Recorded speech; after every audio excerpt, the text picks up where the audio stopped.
Hello good morning friends, कैसे हो आप सभी। आई होप आप सभी बेहतर होंगे और मेरी क्लास में आप सभी का बहुत बहुत स्वागत है। यहाँ पर हम यूजीसी नेट के लिए प्रिपरेशन कर रहे हैं, खासकर पेपर 1 के लिए, और पेपर 1 के बाद हम अपने पेपर 2 को भी कंटिन्यू करेंगे। ठीक है, पहले हम पेपर 1 को कंप्लीट कर लेते हैं। पहले मैंने सोचा कि साथ ही साथ लेकर के चलेंगे, लेकिन अभी मुझे लगता है कि पेपर 1 को पहले अच्छे से कंप्लीट कर लेना चाहिए, फिर हम पेपर 2 को स्टार्ट करेंगे। ठीक है, यहाँ पर हमने पूरे के पूरे टीचिंग एप्टीट्यूड को अच्छे से कवर कर लिया है। अगर आप मेरे साथ नहीं जुड़े हो तो प्लीज जाइए मेरे प्लेलिस्ट पर और मेरे टीचिंग एप्टीट्यूड वाली वीडियो को जरूर देखिएगा। ठीक है, मुझे यकीन है कि आपको कहीं और जाने की जरूरत नहीं पड़ेगी। और यहाँ पर हमारा चल रहा है रिसर्च एप्टीट्यूड। रिसर्च एप्टीट्यूड में हमने काफी सारे टॉपिक्स को कर लिया है। आज हम बात करेंगे एक नए टॉपिक के बारे में जो कि रिसर्च एप्टीट्यूड का ही एक पार्ट है। ठीक है, और उसे जानना भी हमारे लिए बहुत ज़्यादा ज़रूरी है, क्योंकि जब आप लोग फाइनली पीएचडी में इनरोल करोगे या फिर रिसर्च करोगे तो फिर आप लोगों को किस तरह से थीसिस राइटिंग लिखना है वो आपको यहाँ पर भी समझ में आने वाला है। ठीक है, चलिए, और अगर मेरे साथ नहीं जुड़े हो तो प्लीज़ मेरे चैनल को लाइक करें, शेयर करें, सब्सक्राइब करना ना भूलें और बेल आइकन को भी जरूर दबाएं, जिससे मेरे चैनल के सारे नोटिफिकेशन एट अ टाइम आप तक पहुँच सके। चलिए,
चलिए, तो ये आपका हो गया character sketch of a good thesis writing.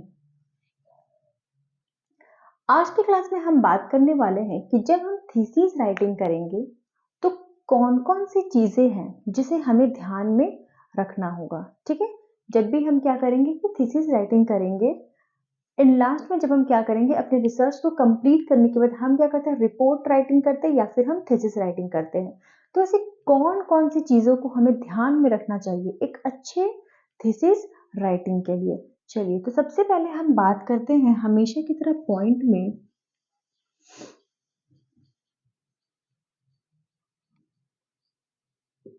सबसे पहले हम बात करें तो इंट्रोडक्शन का।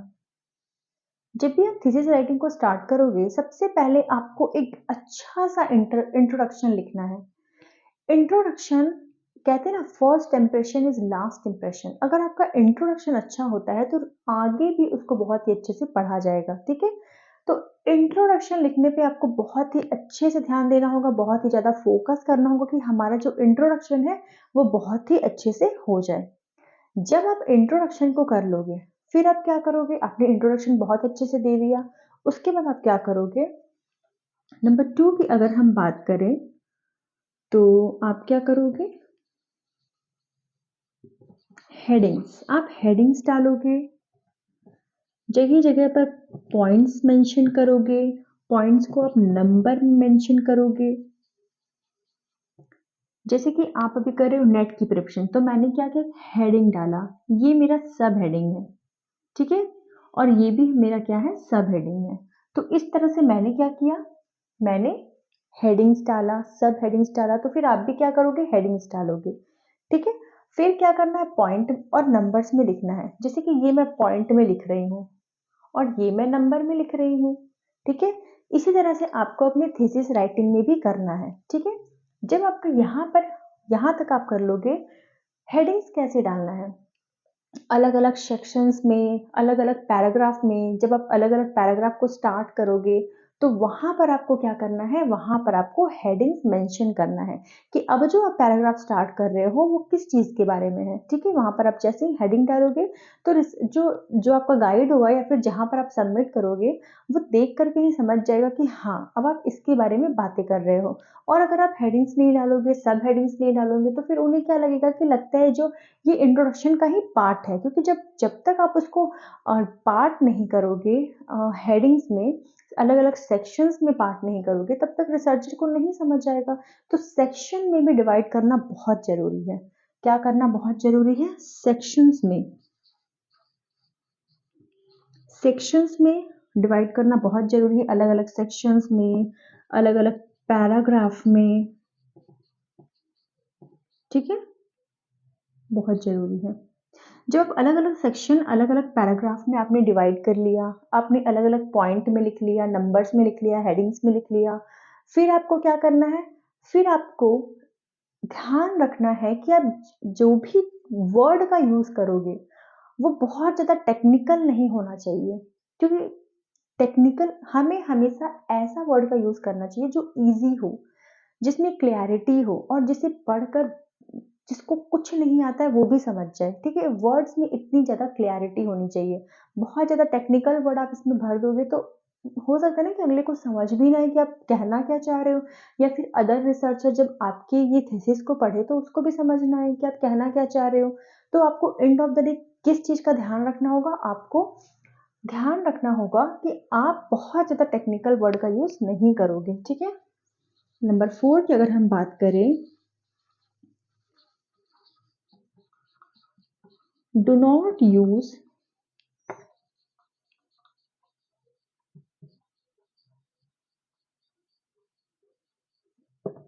टू मच टेक्निकल वर्ड्स, ठीक है। आपको बहुत ज़्यादा टेक्निकल वर्ड्स का यूज़ नहीं करना है, ठीक है। यहाँ तक आप समझ गए हो। अब हम बात करते हैं पॉइंट नंबर 5 की।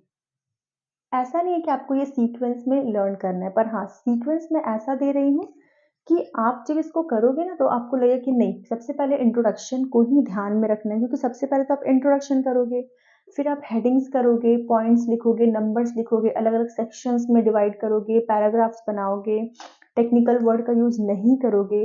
अब आप टेक्निकल वर्ड का तो यूज नहीं कर रहे हो, आप सिंपल वर्ड का यूज कर रहे हो, यानी कि क्लैरिटी वर्ड का यूज कर रहे हो। पर जो वर्ड का आप यूज करोगे, जो सेंटेंसेस का आप यूज करोगे, वो सेंटेंसेस टू मच लॉन्ग नहीं होनी चाहिए, बहुत ज़्यादा लंबी नहीं होनी चाहिए और बहुत ज़्यादा छोटी भी नहीं होनी चाहिए।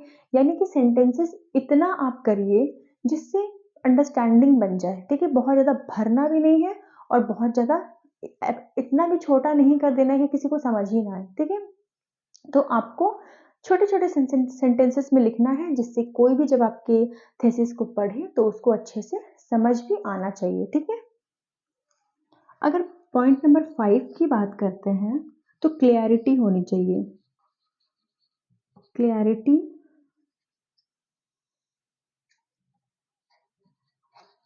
And understanding,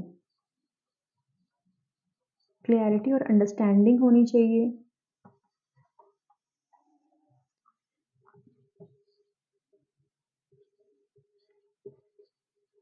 do not use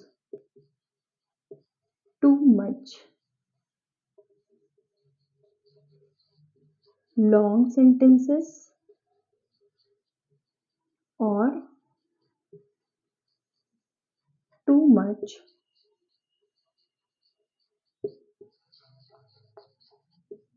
short sentences, ठीक है। ना तो बहुत ज़्यादा लॉन्ग होनी चाहिए, ना ही बहुत ज़्यादा शॉर्ट होनी चाहिए। अब आपने क्या किया कि सेंटेंसेस को भी लिख लिया, सेंटेंस क्लियर भी है, समझ भी आ रहा है, क्लियरिटी बनी हुई है। अब आपको क्या देखना है कि आपने जो भी सेंटेंसेस का यूज़ किया है उसका स्पेलिंग एंड ग्रामर सही तो है।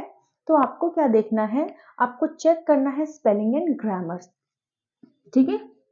पॉइंट नंबर 7 में चेक स्पेलिंग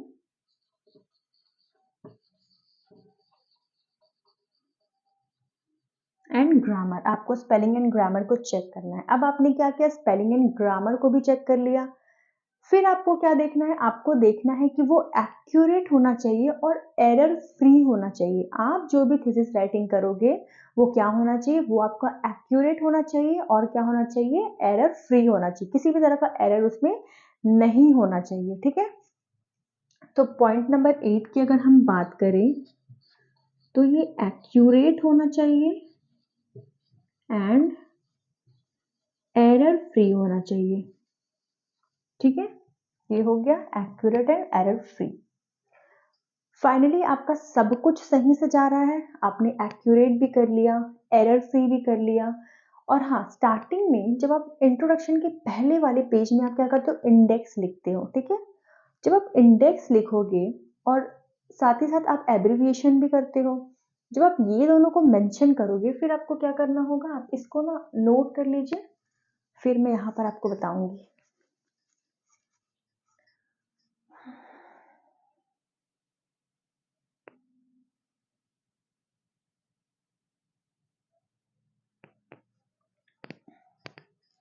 चलिए इस साइड का मैं रफ कर देती हूँ, ओके। पॉइंट नंबर 8 तक मैंने बताया है, इस 2 पॉइंट्स को मैं रफ करती हूँ। पॉइंट नंबर 9, फिर आपको मैंने क्या बताया अभी, हाँ इंडेक्स।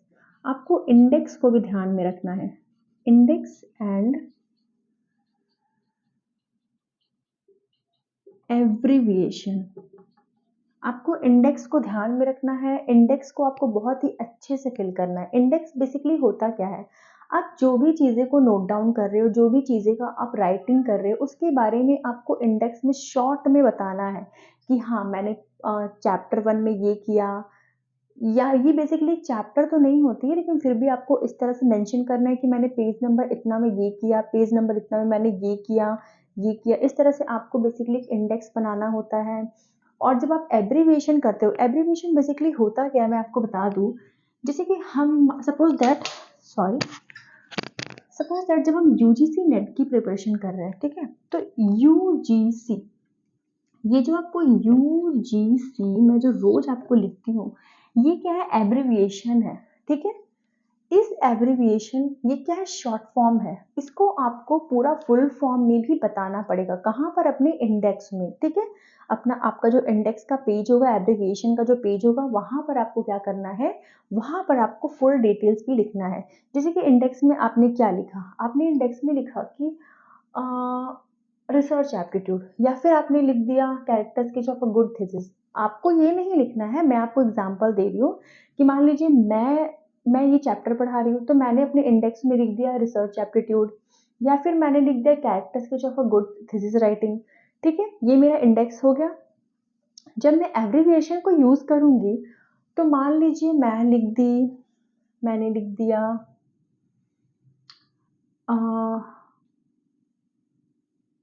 मान लीजिए मैंने लिख दिया AMA,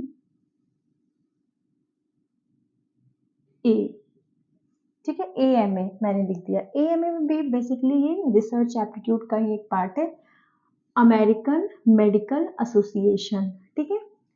तो इसका फुल फॉर्म भी मुझे वहां पर दिखाना है, ठीक है। सिर्फ आप शॉर्ट फॉर्म में लिख के काम नहीं चला सकते हो, आपको जितने भी आप एब्रिविएशन का यूज करोगे, आपको उसका पूरा फुल फॉर्म भी वहां पर क्या करना होगा, लिखना होगा, ठीक है। चलिए, तो पॉइंट नंबर 9 भी आप समझ गए हो, अब इंडेक्स भी हो गया, एब्रिविएशन भी हो गया, सब कुछ अच्छे से हो गया। अब आपको किस चीज का ध्यान रखना है, अब आपको ध्यान रखना है कंक्लूजन का। पॉइंट नंबर 10 में